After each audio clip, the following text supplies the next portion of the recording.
Kita langsung ke Bang Dali Tahir. Bang Dali Tahir, apakah betul Anda melihat ketika naturalisasi digelorakan di Indonesia itu lebih condong jalan pintas untuk mencari pemain-pemain unggul demi percepatan sepak bola nasional kita?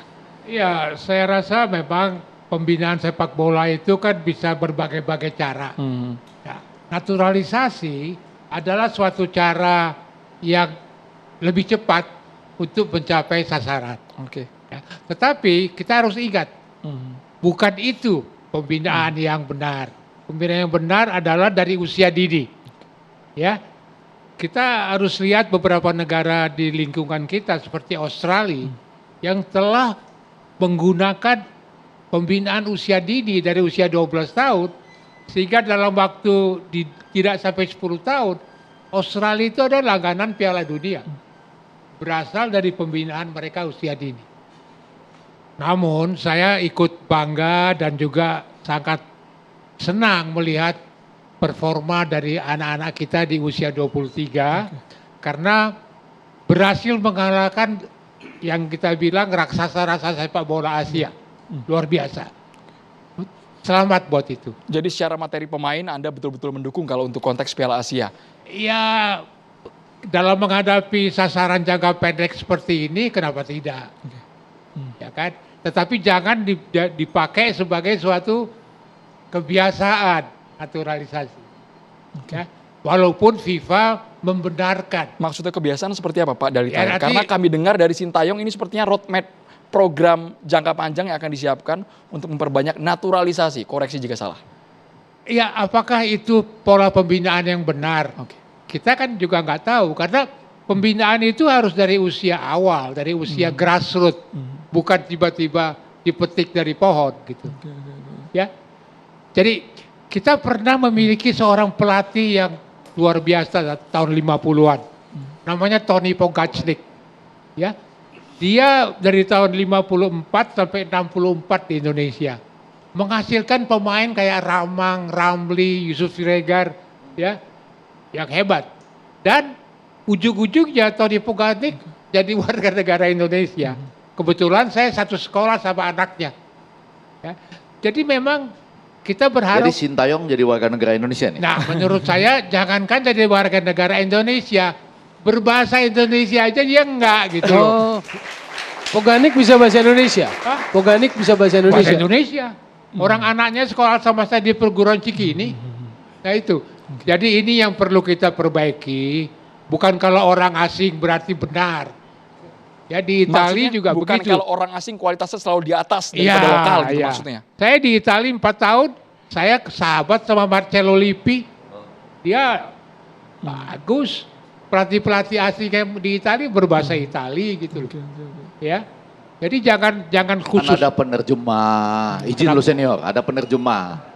Ya, tapi kan beda. Antara penerjemah sama langsung kan beda. Apa namanya, kedekatan perasaan, kedekatan itu lain, ya itu. Pak Hassani Abdul Ghani yang memboyong, promotor yang salah satu promotornya ya Bang Effendi Ghazali ya, yang memboyong naturalisasi ke Indonesia. Yang menjadi saya agak nggak enak, yang saya datang senior saya. Kalau dengan Bung Towel kita udah maksudnya tinggal adu-adu. Siap sparring di lapangan ya Pak? Sparring. Jadi gini, sebenarnya masyarakat juga harus tahu, sekarang terjadi perubahan di sepak bola di seluruh dunia. Perubahan itulah yang tidak semua orang bisa menerima. Nah, kan naturalisasi ini yang disebut naturalisasi. Ini pengertiannya juga beda-beda. Pengertian yang sebagian saya tangkap sampai malam hari ini, termasuk dari judul yang kita buat malam hari ini, itu seakan-akan naturalisasi itu orang asing kita Indonesiakan. Maka itu terjadi di zaman Gonzales.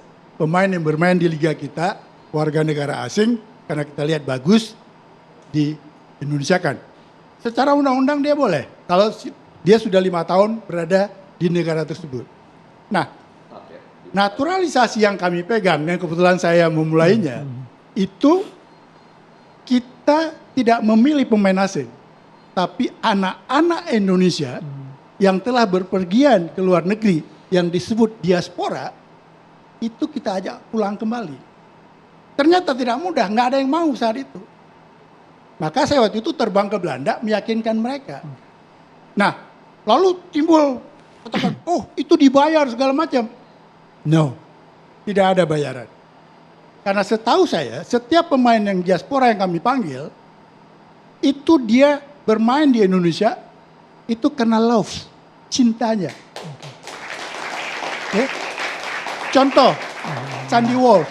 Sandy Walsh itu diajak oleh Irlandia, dia menolak. Karena kakeknya berpesan satu hari, kamu harus pulang ke Indonesia. Membela negara aku, kata kakek. Itulah yang terngiang pada diri dia, dan dia akhirnya memilih Indonesia. Walaupun cukup lama dia menunggu 4 tahun. Sean Patinama, orang tuanya meninggal muda karena tabrakan.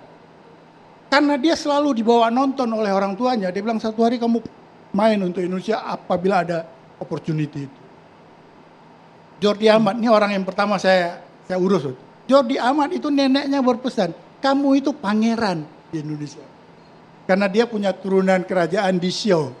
Jadi kalau kamu main untuk Indonesia, itu kamu pasti diulukan dan bangga kami. Jadi orang mengatakan uangnya dari mana? Mereka adalah pemain profesional yang telah dibayar oleh klubnya. Secara hukum industri sepak bola, pemain yang bermain untuk timnas biasa harganya naik. Itu udah hukumnya. Maka mereka mengejar menjadi pemain timnas.